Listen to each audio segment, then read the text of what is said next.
अब मैं इसको किधर इधर ऑटो राइटिंग मैसेज पढ़ेंगी मिया? नहीं, काव्या जी अपना म्यूट कर लीजिए, सभी लोग म्यूट कर लें अपना।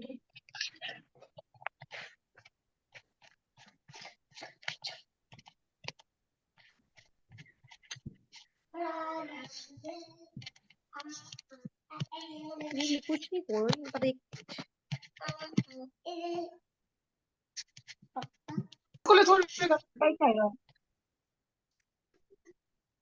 सभी लोग म्यूट कर लीजिए अपने आप को, सभी लोग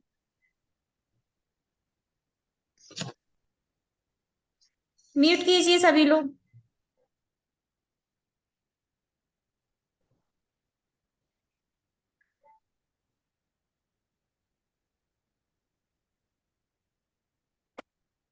ओके, नेहा जी स्टार्ट कीजिए। आत्मवंदन मास्टर्स, जय सिया राम। मास्टर्स, आज मैं मैसेज लेकर आई हूँ लोहड़ी माता का, जो कि मुझे ऑटो राइटिंग में मिला है। तो पहले मैं थोड़ा बताना चाहूंगी कि लोहड़ी माता कौन है, वो किस तरह से मेरी लाइफ में आई, क्योंकि बचपन से मैं उन्हें नहीं जानती। लोहड़ी माता से मेरा मतलब, मैं कब से उनको जानना मैंने स्टार्ट किया, जब मेरी शादी होकर आई और मैं अपनी ससुराल आई, उसके बाद मुझे पता चला कि लोहड़ी माता कौन है। तो थोड़ा सा मैं स्टोरी बताती हूँ लोहड़ी माता की क्या है। लोहड़ी माता भी मतलब जैसे नॉर्मल लेडी होती है उसी तरह से थी, और वो झांसी से बिलोंग करती थी लोहड़ी माता, और मैं भी झांसी से ही बिलोंग करती हूँ। तो मुझे ये चीज बड़ी अच्छी लगती है। तो लोहड़ी माता तो उनका नाम बाद में पढ़ा, पहले उनको सब जौहर कला के नाम से जानते थे। और नॉर्मली जैसे सबकी शादी होकर आती है, उनकी भी शादी होकर आई अपने हस्बैंड से, जिनका नाम धर्म सिंह था। तो धर्म सिंह से शादी होकर वो नरवर आई। तो जो लोहड़ी माता थी ना, तो वो बचपन से ही उनमें एक खासियत थी कि वो तंत्र विद्या में बहुत माहिर थी। और जो उनके हस्बैंड थे, उनको बचपन से ही जादू वगैरह करना, इसमें वो मतलब उनको बहुत शौक था और उनको आता भी था। तो अपनी इस कला को निखारने के लिए वो मतलब अपनी स्टार्टिंग में ही बचपन से ही मान लीजिए वहां चले गए थे, बंगाल जादू सीखने। और वो जादू सीख कर आए, उसके बाद उनकी शादी जौहर कला से हुई, जो कि झांसी से थी। शादी होके दोनों बहुत अच्छे से रहने लग गए, बहुत दोनों में प्रेम था। तो ऐसा बताते हैं कि जौहर कला, मैं थोड़ा शॉर्ट में बताऊंगी, जौहर कला थी जो, तो वो अपने हस्बैंड से जिद करने लग गई कि मुझे भी ये जादू सीखना है, आप मुझे भी सिखाइए। तो उन्होंने अपने छोटी मोटी चीजें उनको सिखाई। छोटी मोटी चीजें तो नहीं थी, बस उनके लिए छोटी मोटी होंगी, जैसे उड़ना, वो उड़ भी लेती थी, और सूत पर चलना। इसके अलावा भी और भी कई चीजें उनको आती थी। लेकिन एक दिन उनके हस्बैंड ने क्या किया कि कभी वो उन नेवला से बिल्ली में चेंज कर देती, उनको बिल्ली से नेवले में चेंज करती, तो उनको वो चीज बड़ी अच्छी लगी। तो वो कहती है अपने हस्बैंड से कि ऐसा कीजिए आप ना, मुझको ये सिखाइए। तो बोले नहीं नहीं, ये बहुत रिस्की होता है, मैं तुमको नहीं सिखाऊंगा। लेकिन वही कहते हैं ना कि उनको बड़ा था कि मुझे सीखना है, अगर मैं ये चीज सीख पाऊंगी तो मैं अपनी भी हेल्प कर पाऊंगी और आपकी भी हेल्प कर पाऊंगी। तो जब उन्होंने ज्यादा जिद करी, तो उन्होंने बोला ठीक है चलो मैं सिखाता हूँ। तो उन्होंने जब सिखाया तो मतलब पहले वो उन्होंने क्या किया, वो आदमी से शेर में चेंज हो गए। और उन्होंने ये बोला कि ये मैं पानी रख रहा हूँ, जब मैं शेर बन जाऊं तो तुम ये पानी मेरे ऊपर छिड़क देना। लेकिन जैसे ही वो आदमी से इंसान से शेर में कन्वर्ट हुए, तो वो एकदम से घबरा गई माँ। तो उनसे क्या हुआ, वो पानी फैल गया। अब जब वो पानी फैल गया, तो कैसे वो छींटे मारती, क्या करती, अब वो ये बहुत बड़ी मतलब टेंशन वाली बात हो गई कि अब मैं कैसे इनको, इनके जो रियल था मतलब इंसान में कैसे कन्वर्ट करूं। और जो उनके हस्बैंड थे वो भी सोचने लगे कि अब मैं जब शेर बन गया हूँ, पानी फैल गया है, मैं साथ में तो रह नहीं सकता। तो ऐसे ही वो जंगल चले गए। तो लोहड़ी माता बहुत परेशान रहने लगी। तो इसके बाद क्या होता है, उनके हस्बैंड जंगल चले गए, वो घर में बड़ी बहुत टेंशन में रहने लगी। तो एक दिन उनके दरवाजे से नट वगैरह निकल के जा रहे होते हैं, और उनको ये पता होता है कि ये राजा नल के दरबार में जा रहे हैं, जो कि नरवर के राजा थे। और जो नरवर की जो रानी थी ना, राजा नल की जो रानी थी, वो भी एक बहुत बड़ी जादूगरनी थी, उनको भी बहुत अच्छे अच्छे जादू आते थे। तो उन्होंने बोला कि आप, वही नट वगैरह जो उनके दरवाजे से निकल रहे थे, कि आप लोग कहाँ जा रहे हो। तो वो बोलती हैं कि मैं जा रही हूँ, हम लोग राजा नल के दरबार में जा रहे हैं। एक उनको शेर मिला है जो कि थोड़ा डिफरेंट टाइप का है, थोड़ा शांत रहता है, किसी पर मतलब हमला नहीं करता है। तो बस उन्होंने मुझे इसी वजह से बुलवाया है कि ये आखिर शेर कौन है, किस तरह से मतलब ये आया। तो रानी तो तुरंत माता रानी तो तुरंत समझ गई कि ये मेरे हस्बैंड है, जौहर कला थी जो। तो उन्होंने काफ़ी कहा कि आप मुझे भी ले चलिए, मुझे भी थोड़ा-सा जादू आता है, मैं भी दिखाऊँगी। तो वो उनको थोड़ा-सा तरस आ गया तो वो भी ले गए। तो जब वो दरबार में पहुँचते हैं, तो जैसे सीधी-सी बात होती है कि मुझे भी जादू आता है, तो वो जो राजा से जब उनकी टॉकिंग होती है, तो वो कहती हैं, राजा उनसे कहते हैं कि अच्छा तुम मुझे इस कच्चे सूत पर चल के दिखाओ, तुम जो माँगोगी वो मैं तुमको दूँगा। मैं थोड़ा-सा शॉर्ट में बता रही हूँ स्टोरी। तो अ, वो कहती है, मन में सोचती है ठीक है, ये तो मुझे बहुत अच्छे से आता है, मैं उड़ भी सकती हूँ, सूत पे भी चल सकती हूँ। तो राजा ने बोल दिया कि तुम जो माँगोगी मैं तुमको दूँगा। तो उन्होंने बोला कि मैं तो अपने पति को माँग लूँगी। तो जब वो सूत पे उन्होंने चलना स्टार्ट किया ना, तो वही चलते में उन्होंने देखा, उनको अपने पति भी दिखे कि ये मेरे पति, तो वो बहुत खुश हो गईं। तो एक कुछ होता है कि अपनी जब ये मैजिक वगैरह करते हैं ना, तो कुछ जो हथियार वगैरह होते हैं, कुछ ऐसे बाँध देते हैं कि कोई हानि ना उठा मतलब हमें पहुँचा पाए। तो जौहर कला थी, उन्होंने भी जो सारे रूल्स होते हैं वो फॉलो किए कि कोई मुझे किसी तरह से परेशान ना कर पाए और मैं सूत पर चलकर और अपना जो वो पूरा कर लूँ और अपने मतलब पति को दोबारा से इंसान में कन्वर्ट करवा के और उनके साथ अच्छे से रहने लग जाऊँ। लेकिन जब उन्होंने राजा नल ने देखा कि ये तो सूत पर बड़े अच्छे से चलती चली जा रही हैं और कहीं ऐसा ना हो कि ये मेरा पूरा राजपाट माँग ले, तब मैं क्या करूँगा? तो जब उन्होंने ये बात अपनी रानी को बोली तो रानी बहुत गुस्सा हुई कि आपको कोई भी वचन देने से पहले इतना तो सोचना चाहिए था कि मतलब मैं क्या कह रहा हूँ। तो जब वो अपना कंप्लीट करने वाली थी ना, तो रानी को बहुत टेंशन हुई, रानी ने बहुत कोशिश की, लेकिन उन्होंने कुछ क्या किया, जो जौहर कला थी, जितने भी हथियार वगैरह थे उनको कुछ ऐसे कर दिया कि वो अपना काम नहीं कर पा रहे थे, कि जिससे वो सूत काट दें या कुछ भी। बट रानी को ये पता चला कि एक कोई चमार है, उसके पास एक ऐसा हथियार है जिस पर जो जौहर कला ने कुछ भी प्रयोग किया है वो उस पर नहीं हुआ है। तो उन्होंने क्या किया, उस चमार से मिलके वो सूत कटवा दिया।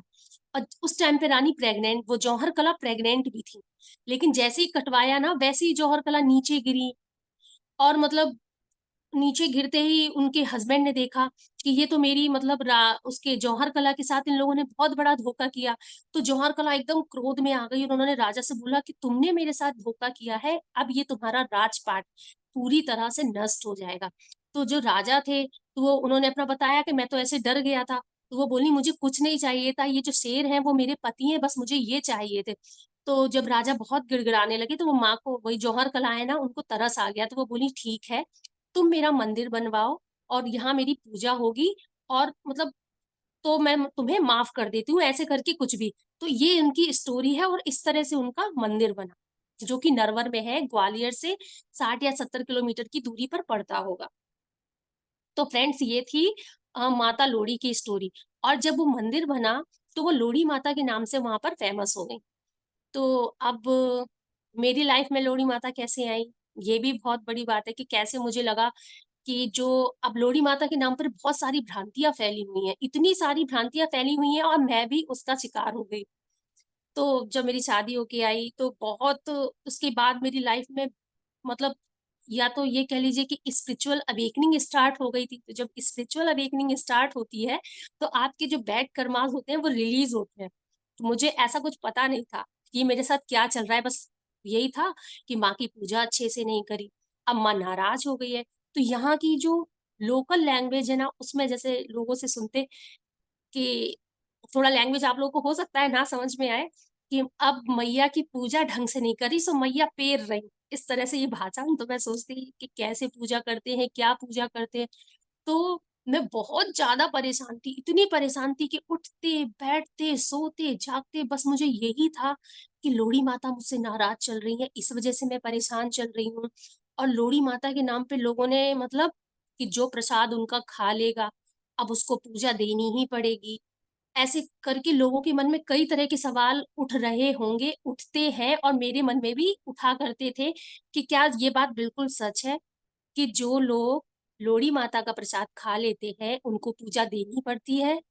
और दूसरा सवाल ये था कि क्या लोड़ी माता का खाना मतलब सरसों के तेल में बनेगा कि घी में बनेगा, जैसे ऐसे कहते हैं नहीं वो सरसों के तेल में ही खाना खाती हैं, उनको सरसों के तेल में ही खाना मतलब पकाना होता है, सरसों के तेल का ही उनको दिया लगता है। और भी कई चीजें थी, और सबसे जो मतलब कई तरह की भ्रांतियां जो थी वो तो थी, सबसे बड़ी बात ये थी कि उनको माता की जगह हव्वा बना के एकदम रख दिया। जो सीधे साधे लोग है ना, उनको इतना ज्यादा डरा दिया। मैं जैसे खुद डरती थी, बस यही सोचती थी हे माँ मुझे माफ कर दो। और बट जब डर के मंदिर जाती थी ना, तो मतलब माता के सामने जाने में भी मुझे डर लगता था कि मैंने तो पूजा इनकी ढंग से की ही नहीं है, तो मुझे तो वो परेशान करेंगी जैसा मैंने लोगों से सुन रखा था। फिर ये धीरे धीरे परेशानी बढ़ती गई, और पूजा पाठ में करती थी तो मैं सोचती थी ऐसा क्या है, इतनी पूजा करने के बाद भी कोई फायदा नहीं, दिनों दिन तकलीफें बढ़ती जा रही हैं, आखिर मैं क्या करूं। तो जैसे मुझे क्या था, तब कुछ ऐसा पता नहीं था कि जो मुझे सिग्नल साइन मिल मिल रहे हैं वो मतलब ऐसे कुछ मिल रहे हैं कि तुम ऐसा कुछ करो तो तुम्हें अच्छा होगा, और मैं तुमसे नाराज नहीं हूँ। माँ की तरफ से ये साइन मिल रहे थे कि मैं तुमसे नाराज नहीं हूँ, इसके पीछे तुम्हारे कर्मा लगे हुए हैं। तो ऐसी ज्यादा अगर अपनी स्टोरी बताऊंगी तो वो काफी लंबी हो जाएगी, मैं शॉर्ट में बताती हूँ। तो मुझे मेरी लाइफ में एक गुरु आई, वृंदा मैम, जो कि एक बहुत बड़ी ऑटो राइटर है और वो बहुत ही प्यारी है। तो जब मैंने उनसे कांटेक्ट किया, तो मैंने पहले लोड़ी माता के बारे में बताया कि मैम मैं अब बहुत ज्यादा परेशान हूँ, और ऐसे करके हमारे बुंदेलखंड में लोड़ी माता पूजी जाती है, और मैंने उनकी पूजा अच्छे से नहीं की है तो वो मुझे परेशान कर रही है। तो जो हमारी वृंदा मैम है ना, वो मेरी गुरु भी है, अब वो मेरी गुरु भी है। तो उनकी थर्ड आई एक्टिव हो रखी है, तो उन्होंने तुरंत अपनी थर्ड आई से देखा ये वो काली माता का अंश है, और वो किसी से भी नाराज नहीं होती है। तो मुझे कुछ जैसे मैं सिग्नल साइन पाती हूँ ना भगवान से, देवी देवता से, तो फिर मैंने कहा चलो मैं भी ट्राई करती हूँ कि क्या माँ तुम मुझसे नाराज हो सच में। तो मैंने देखिए माँ से पूछा, माँ अगर आप मुझसे नाराज हो तो मुझे कुछ आज ऐसा सिग्नल साइन दे दो कि मैं समझ जाऊं कि माँ इस वजह से नाराज है, और कुछ ऐसा दे दो कि आप हैप्पी हो। तो मैं जब रात में सोई तो मुझे क्या ड्रीम आया कि लोड़ी माता है, और मैं उनको क्या खिला रही हूँ, चाय और ब्रेड। मैं उनको चाय और ब्रेड खिला रही हूँ, और वो माँ बड़े प्यार से खा रही है। जब मैं सो के उठी तो मैंने कहा लोग तो ऐसे ऐसे कहते हैं कि पचमेल मिठाई चढ़ती है, और वो सवा मनी पता नहीं क्या ऐसे करके बोलते हैं वो चढ़ता है, जैसे 1.25 किलो आटे की हो गई या 5 किलो की हो गई, ऐसे करके कुछ चढ़ता है, मेरे ध्यान से निकल जाता है जो रियल वर्ड है। तो मैंने कहा माँ तुम तो मैं चाय वजह से चाय और ब्रेड खा सवैया। रही हूँ। आवाज नहीं आ सवै रही है? सवैया। सवै सवैया, हाँ। हाँ नीतू मैम, सवैया वही चीज मेरे माइंड से निकल जाती है। तो वो सवैया, और वो जो 5 किलो का जो लगता है, तो वो, तो उसके बाद ये जो वृंदा मैम है ना, तो मैसेज तो मुझे छोटे मोटे मिला करते थे, लेकिन मुझे ये नहीं पता था कि माँ की इतनी कृपा होगी कि वो मुझे डायरेक्ट मैसेज देंगी। तो मैंने वृंदा मैम से बोला, मैंने कहा मैम ये जो लोड़ी माता के नाम पर इतनी भ्रांतियां फैली हुई है पूरे एमपी में, पूरे बुंदेलखंड में, मुझे ये भ्रांति दूर करनी है, ये मेरे लाइफ का पहला पर्पज है। क्योंकि जिस तरह से ना मतलब अंधविश्वास फैला है, मेरा दिल कभी उसको मानने को तैयार नहीं होता था कि माँ गुस्सा होती है, माँ गुस्सा हो जाती है तो भक्तों के साथ कुछ भी अनर्थ कर डालती है। मैंने कहा ऐसी कैसी माँ है, मतलब अपने मन में मैं सोचा करती थी, डरती भी थी और सोचती भी थी। तो मुझे देखिए अभी जब मैं ऑटो राइटिंग पढ़ूंगी तो मैं एक एक सवाल का जवाब दूंगी, इससे पूरा क्लियर होगा कि माँ कैसी है और माँ क्या चाहती है। वृंदा मैम ने तो क्लियर कर ही दिया था कि वो बहुत प्यारी है, वो कोई नाराज वगैरह नहीं होती, काली माँ का अंश है, उन्होंने तुरंत ये देख लिया। उसके बाद मैंने वृंदा मैम से ऑटो राइटिंग सीखने के लिए बोला।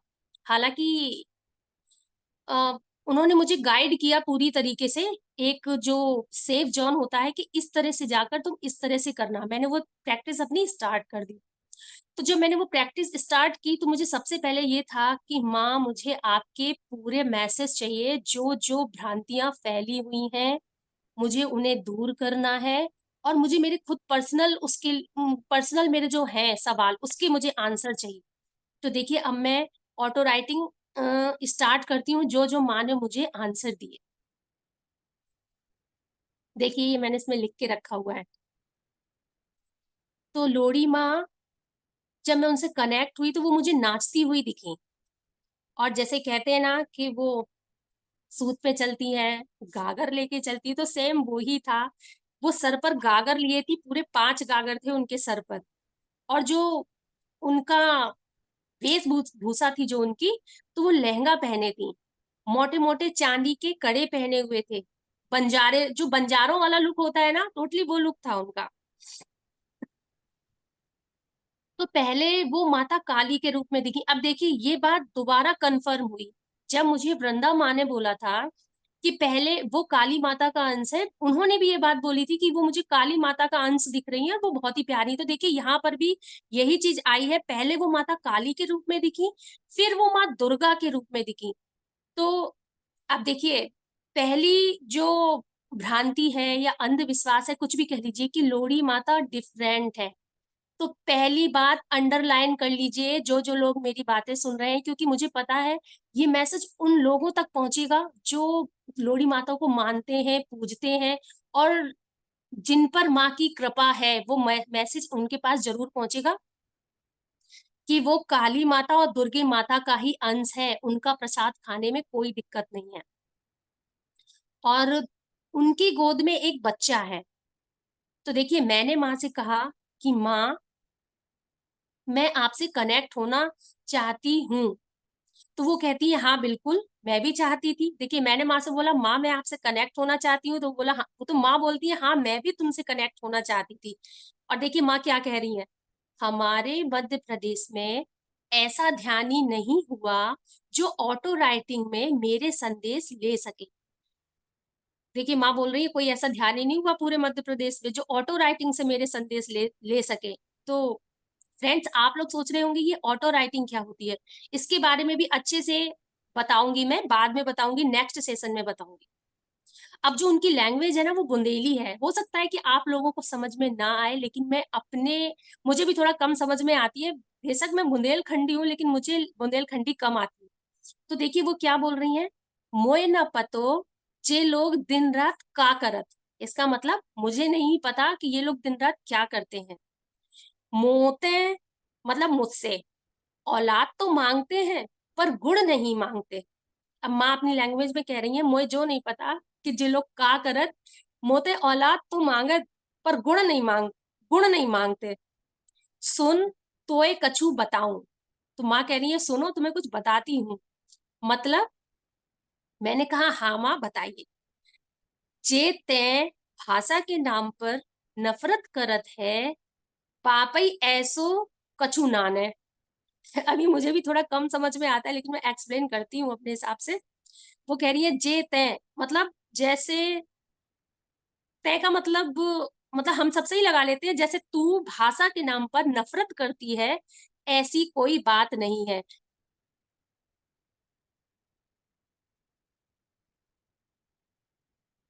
फिर कहती हैं जा भाषा जैसी कहूं नहीं ना मिले, मतलब ऐसी भाषा कहीं नहीं मिलेगी। फिर कहती हैं, वो पूरी बुंदेलखंडी लैंग्वेज बोलती हैं। फिर कहती हैं कि मेरो एक काज करेगी, मतलब मेरा एक काम करेगी। तो मैं बोलती हूँ हाँ माँ बताइए, मैं तो करूंगी। तो ये सांची सांची बताऊं, तू जा पूजा में मोए कछु लालच नाने। मतलब ये जो पूजा है ना, सवैया दे दो, 5 किलो का दे दो। माँ कहती मुझे कोई लालच नहीं है तुम्हारी सवैया का, अठवैया का। ना सवैया में घर की, हाँ, ना सवैया में घर की लुगाई, सवैया मुंह पे चढ़ा और अकेले चल लेती। वो कहती सवैया बनाती हैं जो लुगाई, और अकेले चल लेती हैं बैठ के। और जीवित ना ने तो मम्मी जी, जो जीवित ना मतलब जिवाते हैं ना, कहते हैं जो खा नहीं पाती हैं, तो वो कहती है मम्मी तुम खा लो, जी जी तुम खा लो। इसलिए मैं सवैया का कहती हूँ, क्योंकि मैं चाहती हूँ कि जब मेरे नाम से भोग बने, घर का कोई भी सदस्य भूखा ना रहे। अब देखिए ये जो सवैया है, सवैया के पीछे का जो अ, छुपा हुआ जो उसका रहस्य है वो क्या है। माँ ये बोलती है मुझे कोई तुम्हारे सवैया वैया का शौक नहीं है। अब मुझे ये लगता है कि चलो इसी बहाने तुम घर वालों को लेकर पूजने तो आओगी। उनका मेन जो मोटिव है वो ये है कि मेरी पूजा करने से पहले अपने परिवार को पूछो, आओ साथ में और पूजा करो। अगर तुम लोग सवैया चढ़ा रहे हो तो कम से कम मिल के खाओगे तो परिवार एक दिन तो जब मेरी पूजा के नाम पर मिल के बैठ के खाएगा तो। सवैया से उन्होंने ये बोला है कि सवैया बनेगा तो परिवार वाले मिल के बैठ के खाएंगे तो। अब देखिए, माँ का प्रसाद सिर्फ तेल में ही बनेगा। अब वो भी अपने हिसाब से कर लिया कि घी तो महंगा होगा तो चलो तेल में ही बनाते हैं। अब ये बात भी बिल्कुल फॉलो कर दी कि माँ की पूजा तेल में ही होगी। इस पर देखिए माँ ने क्या बोला है। माँ बोलती हैं, और चाहे तेल में बनाओ, चाहे घी में बनाओ, और चाहे पानी में बनाओ, मुझे उससे कुछ नहीं। ठीक है, माँ कह रही मुझे उससे कुछ नहीं है। देखिए उन्होंने बहुत प्यारी लैंग्वेज यूज की है मेरे लिए। तू मेरी मौड़ी है, वो मुझसे कह रही है तू तो मेरी मौड़ी है। तो ये साची साची बताऊं, मेरे नरवर क्षेत्र में लोगन ने धंधा बना लिया है। देखो माँ कह रही है देखो तू तो मेरी मौड़ी है, मैं तो इस साची साची बताऊं, ये जो नरवर का क्षेत्र है ना, मेरे नाम पर लोगों ने धंधा बना लिया है। ठीक है, कि यहीं बनाइए यहीं खाइए। अब ये मैंने भी कई वीडियो में देखा कि जब मैं बहुत परेशान थी ना, मैं सोचती थी यार कैसे बनाऊं क्या करूं, तो वो सफाई के नाम पे कि माँ को बहुत अच्छा साफ सुथरा चाहिए तो आप तो वहीं बनाओ, बनाने वाले भी रेडी बैठे हैं कि आप यहीं बनाओ यहीं चढ़ाओ यहीं खाओ। तो माँ क्या कह रही है, कहीं भी बनाओ, मेरे प्रसाद से भूखो भूखो को पेट भरे। माँ कह रही है कहीं भी बनाओ, लेकिन जो मेरा प्रसाद है ना, अगर उससे किसी भूखे का पेट भरेगा तो मेरी आत्मा बहुत खुश होगी। ठीक है, अब बिल्कुल ये बात दिमाग से निकाल दीजिए कि माँ की पूजा सरसों के तेल में ही होनी चाहिए, और माँ का जो प्रसाद बन रहा है तो वो कहाँ बने वहां बनवाओ, बनाओ कि घर में बनाओ, वो कहीं भी बनाओ, बस भूखे का पेट भरना चाहिए। और देखिए जो मैन उन्होंने जो सवैया वाला बोला था ना, तो माँ कह रही है मेरा इतना सा संदेश है कि लोग अच्छी तरह से प्रसाद बनाकर, आप मतलब बनाकर लाएं, चाहे जैसे भी लाएं, आप रेडीमेड मिठाई ले लें या कुछ भी ले लें, बस मैं इतना चाहती हूँ अपने परिवार के साथ प्रेम पूर्वक आए और अच्छे से अपनी फैमिली के साथ रहें। जो देखिए ये मैसेज है माँ का, इसमें साफ साफ माँ ने मैसेज में कहा है कि मेरा इतना सा संदेश है, मैं हर चीज को दोबारा दोबारा बोल रही हूँ कि लोग अच्छे से समझें। मेरा इतना सा संदेश है कि लोग अच्छी तरह से प्रसाद चढ़ाएं और अपने परिवार के साथ प्रेम पूर्वक रहें और अपने परिवार के साथ ही आए और मेरा प्रसाद ग्रहण करें। मतलब उन्होंने ये बोला है कि मुझे सबसे ज्यादा खुशी ये होती है कि अपने परिवार के संग खा रही है बैठ के। अब देखिए रूठने और मचलने का, कि माँ बहुत रूठती हैं बहुत मचलती हैं। अब ये बहुत अच्छे से सुनिए आप लोग। ना मैं रूठती हूँ, ना मैं मचलती हूँ, ना मैं विचलती हूँ, ना खोर करती हूँ। कोई अपनी मौड़ी मोड़न से विचलत है का? माँ से जब तुम लोगन की जे तुम लोगन की नकारात्मक सोच है बस। माँ कह रही है मैं ना किसी से रूठती हूँ, ना मचलती हूँ, ना विचलती हूँ, ये तुम लोगों की नकारात्मक सोच है। बस यह है कि जब मैं तुम लोगन की पुकार सुनती नहीं तो कोई कर्म आता है। अब जैसे मान लीजिए हम लोग किसी चीज से परेशान चल रहे हैं, मैं अपना ही पर्सनल बताती हूँ।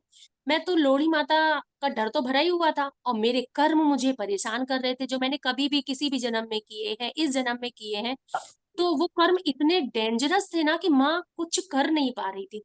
मैं माँ के सामने जाती डरते डरते, तो मैं जाती कि मैंने कुछ गलत किया है, सामने कैसे जाऊं, माँ तो पनिशमेंट देगी मुझे।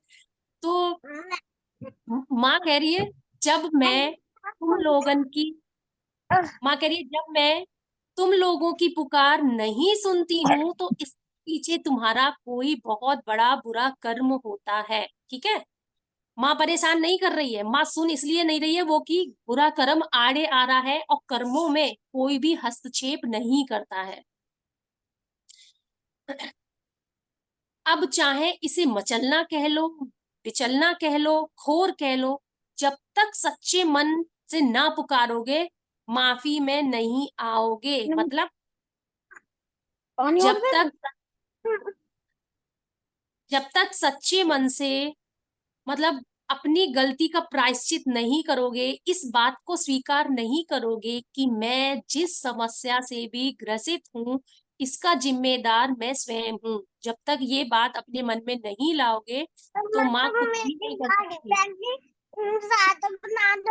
म्यूट कर लीजिए निर्मा जी। हाँ म्यूट कर लीजिए।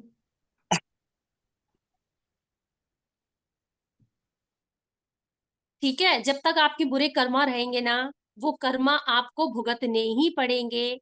आपके कर्मों में कोई भी ईश्वरीय शक्ति हस्तक्षेप नहीं कर सकती।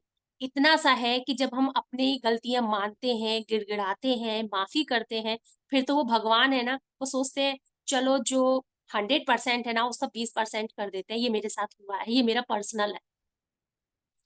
फिर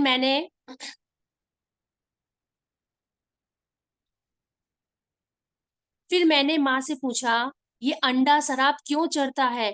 आप पर तो कहती है हाँ, माँ से पूछा कि ये अंडा और शराब क्यों चढ़ता है? तो देखिए माँ क्या कहती है, देख मोड़ी, मेरे स्थान पे जहां मैं विराजत हूँ वहां चढ़त नाने, मतलब जहां मैं विराजी हूँ, जहां मेरी मूर्ति है वहां कोई अंडा वगैरह नहीं चढ़ता है, ठीक है, ना शराब चढ़ती है। अब इसके पीछे की जो स्टोरी है वो सुनिए। एक जुगिया और रेखा नाम के दंपत्ति थे, जिन्होंने मोए प्रसन्न करने के लाने अपने प्रिय अंडा शराब को अपने घर न लावे और न खावे। मतलब एक जुगिया और रेखा नाम के दंपत्ति थे, उन्होंने कहा माँ, मैं अपना फेवरेट अंडा शराब सब तुम्हारे दर पर ही छोड़ जा रहा हूँ, बस तुम मुझे औलाद का सुख दे दो। तो भाई माँ उनके इस संकल्प से खुश हुई। माँ ने कहा ठीक है, तो वो अंडा शराब वहीं छोड़ गए और उसके बाद माँ ने उनको उनकी गोद भर दी। तब से ये प्रचलन में आ गया, अंडा और शराब चढ़ाओ। माँ को अंडा शराब बिल्कुल पसंद नहीं है और ये माँ ने ऑटो राइटिंग मैसेज के जरिए अपना संदेश दिया है कि प्लीज प्लीज प्लीज अंडा और शराब मेरे मंदिर में ना लाएं। और माँ ने प्रसन्न होकर उनकी गोद भरी। माँ कह रही है मैं ना खात हूं और ना खवात हूं, अंडा और शराब अपनी लैंग्वेज में बोल रही हूँ। मैं ना खात हूं, मैं तो छुड़वात हूँ। जाको जो मतलब नाने कि उन्होंने छोड़ा तो तुम बिना मन छोड़ अपने हमें प्रसन्न कर लोगी। ऐसे करके उन्होंने कुछ बोला, तुम बिना बिना मन के छोड़कर हमें प्रसन्न कर लोगे, मतलब उसका ये मतलब नहीं है। उन्होंने क्या किया, पूरे दिल से वो चीज छोड़ी। अब ये नहीं कि मतलब दिखावा करने के लिए कि हाँ माँ ऐसा, अब वो चीज अपने दिल से होनी चाहिए, भाव होना चाहिए। मैन चीज मतलब जो मैन है कि भाव देखती है माँ। मेरा एक प्रश्न और, माँ आपका प्रसाद खाने के बाद पूजा देनी पड़ती है और आपको पूजना पड़ता है? तो माँ कहती है ऐसा नहीं है, जो मेरा प्रसाद प्रेम पूर्वक बिना शंका के ग्रहण करता है पाए कछु न करने पड़त। पर जो ज्यादा अपनी खोपड़िया में डर भरत है उसी के सामने वही आता है। मतलब आराम से माँ का प्रसाद आ रहा है, जैसे दुर्गा माँ का है, जैसे काली माता का है, वैसे ही उन्हीं की अंश लोहड़ी माता है, उनका भी प्रसाद ग्रहण कीजिए। लेकिन जो अपना ज्यादा दिमाग चलाते हैं ना कि नहीं ये लोहड़ी माता का प्रसाद है और फिर खाने के बाद मुझे पूजना पड़ेगा, ये डर जो मतलब जिसके मन में होता है, माँ कहती है मैं उससे फिर पुजवा ही लेती हूँ। इसलिए प्रसाद आ रहा है उसे अच्छे से ग्रहण कर लीजिए। माँ कह रही है नकारात्मक सोचोगे नकारात्मक होगा, सकारात्मक सोचोगे सकारात्मक होगा। अब वो बोल रही हैं मौड़ी, तू भी डरती थी, तुझे भी पाखंड लगता था। देखिए वो मेरे बारे में बोल रही है कि तू भी डरती थी, तुझे भी पाखंड लगता था, इसलिए पूजना पड़ा। फिर माँ का एक प्रश्न और, मैंने बोला माँ एक प्रश्न और है कि आपको तेल का दीपक लगता है कि घी का दीपक लगता है? तो देखिए माँ क्या कहती है, चाहे तेल का जलाओ, चाहे घी का, चाहे पानी का, चाहे मन का, जिससे सुलभता मिले उसका दीपक जलाओ। मैं सिर्फ भाव की भूखी हूं। अंडरलाइन कर लीजिए इस बात को। किसी का भी दीपक जलाइए और किसी का भी नहीं जला रहे मन में दीपक जला के बैठ जाइए, माँ सिर्फ भाव की भूखी है। और अगरबत्ती का एक भ्रम दूर कर दूं, जो अगरबत्ती होती है ना हमारे हिंदू शास्त्रों में तो उसको बांस बोलते हैं कि बांस को जलाते नहीं है। तो वो बोलती हैं कि अगरबत्ती ना जलाएं। अब ये माँ का संदेश है, वो अगरबत्ती जलाने के लिए मना कर।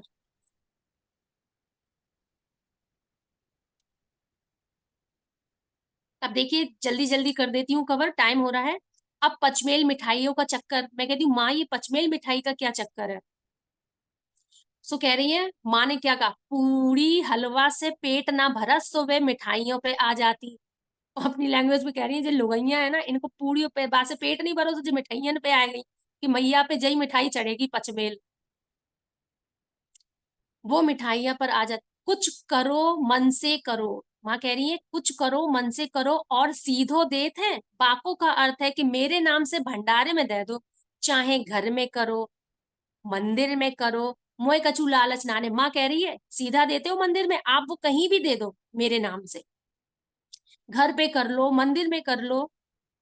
जा तू ऐसे कह रही तो मैं तो ऐसे ही प्रसन्न हूँ। माँ कह रही भैया तुम कुछ मत करो, भाव की भूखी हूँ, मैं देख लूंगी कि मेरी भक्त मुझे बहुत दिल से मानती है, मैं उससे ही प्रसन्न हूँ। माँ कह रही है पूजा दो ना दो, दरबार आओ ना आओ,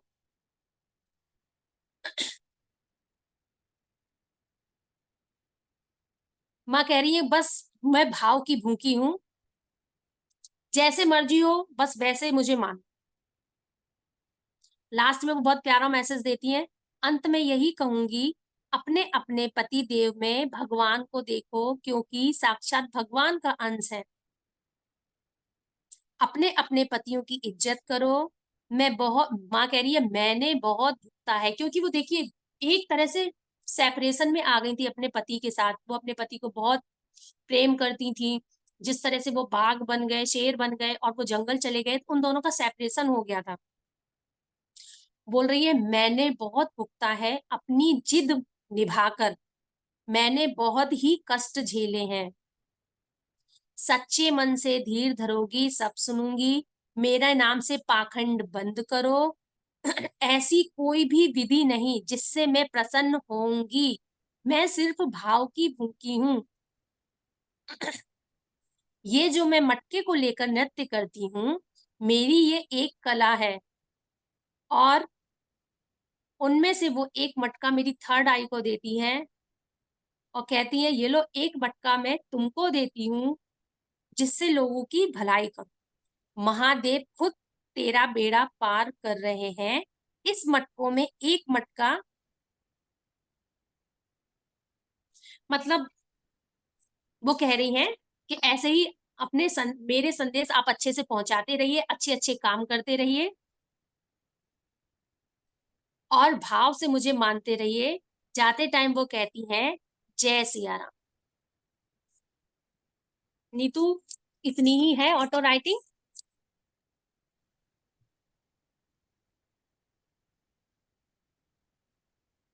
आपको सपने में बोल के गई हैं?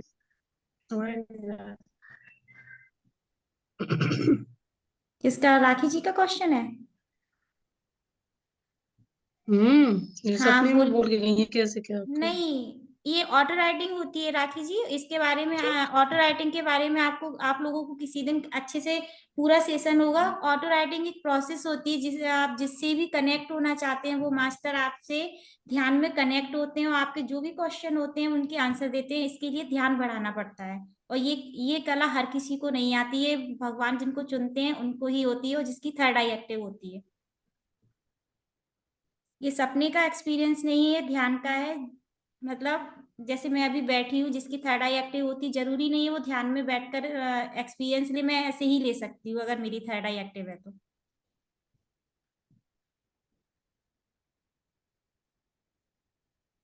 और किसी का कोई ध्यान क्वेश्चन हो? करते हाँ राखी जी। ध्यान करते करते मतलब ये आने लगती है ऑटो राइडिंग वगैरह, हाँ जैसे इसके कनेक्ट लिए होती है। नहीं, ऐसा जरूरी नहीं है कि ऑटो राइटिंग आने लगती है। देखो कोई भी कंफ्यूजन नहीं रखना चाहती मैं किसी के भी माइंड में, ऑटो राइटिंग हर कोई नहीं कर सकता,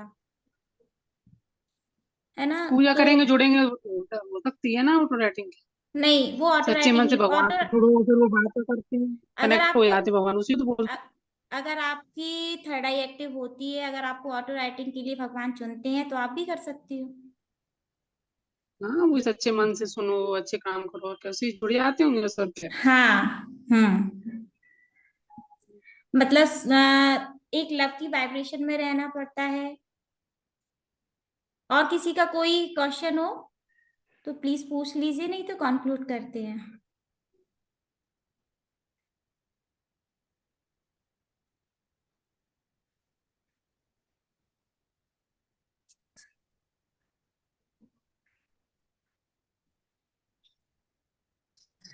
ओके, आप सभी लोगों का बहुत बहुत धन्यवाद। और लोहड़ी माता के आज हम लोगों ने ऑटो राइटिंग मैसेज सुने, उन्होंने कितना अच्छा मैसेज दिया कि हमें जो भ्रांतियां फैली हुई हैं, जो माता की के प्रसाद खा लेने से उनको पूजना पड़ता है, तो मास्टर ऐसा कोई नहीं है, कोई भी बात नहीं है कि बस डरना नहीं है।